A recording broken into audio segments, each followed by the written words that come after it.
সিলেট জেলার জৈন্তাপুর উপজেলার মোকামপঞ্জি মিনাটিলা ও কদমখাল সীমান্ত এলাকা দিয়ে আরও ৬৬ জনকে পুশিন করেছে বিএসএফ। এ বিষয়ে আরও জানাতে সিলেট থেকে আমাদের সাথে সরাসরি যুক্ত হয়েছেন সহকর্মী প্রত্যুষ তালুকদার। প্রত্যুষ, পুশিন হওয়া ব্যক্তিরা কোন দেশের নাগরিক, এ বিষয়ে এখনো কিছু জানা গেছে কিনা, আর এই বিষয়ে বিজিবি বা কি বলছে জানাবেন বিস্তারিত।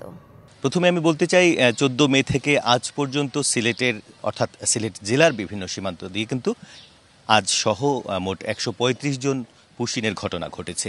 তো এর আগে আমরা যে সকল পুশিন দেখেছি, বিশেষ করে বিয়ানীবাজার এবং কানাইঘাটের দুটি সীমান্ত দিয়ে, তো তাদের পরিচয় আমরা জানতে পেরেছি। তারা বেশিরভাগ স্থানীয় এবং সিলেটের বাইরেও বেশ কয়েকজন রয়েছেন।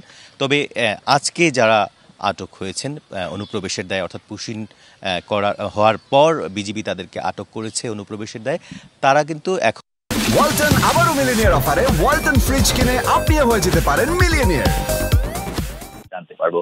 তো সবকিছু মিলিয়ে যে বিষয়টি বিজিবি কর্মকর্তারা যদিও এখন পর্যন্ত আমাদেরকে আনুষ্ঠানিকভাবে কিংবা ক্যামেরার সামনে কোনো ধরনের বক্তব্য দেননি, তবে তারা জানিয়েছেন যে এই যে পুশিনের ঘটনা ঘটছে, যদিও সিলেটে অন্যান্য সীমান্ত এলাকার চেয়ে কিছুটা কম ছিল, তারপরও সাম্প্রতিক পুশিনের ঘটনা এবং এর আগে থেকেই কিন্তু তারা সীমান্তে যখন উত্তেজনা শুরু হয়েছে সেই সময়টায়, অর্থাৎ পাক ভারত উত্তেজনার পরবর্তী যে সময়টা, সেই সময়টায় কিন্তু বাংলাদেশের সীমান্তে বিজিবি তাদের তৎপরতা বাড়িয়েছে। বিশেষ করে পুশিন ঠেকানোর জন্য তারা টহল বাড়িয়েছে এবং সীমান্তে যে সকল অপরাধ, সেই সকল অপরাধ প্রতিরোধের জন্য কিন্তু তারা বাড়তি নজরদারি এবং গোয়েন্দা নজরদারি বাড়িয়েছে। এর পাশাপাশি পুলিশের পক্ষ থেকেও আমাদেরকে বলা হয়েছে যে সীমান্তবর্তী জেলাগুলোতে যেহেতু আসলে পুলিশ সুপারদের বিশেষ সতর্ক থাকতে বলা হয়েছে কেন্দ্র থেকে, তারাও কিন্তু গোয়েন্দা নজরদারি বাড়িয়েছেন এবং সবকিছু মিলিয়ে হয়তো অল্প কিছুক্ষণের মধ্যে আজকে যে ৬৬ জন পুশিনের ঘটনা ঘটেছে তাদের পরিচয় আমরা জানতে পারবো।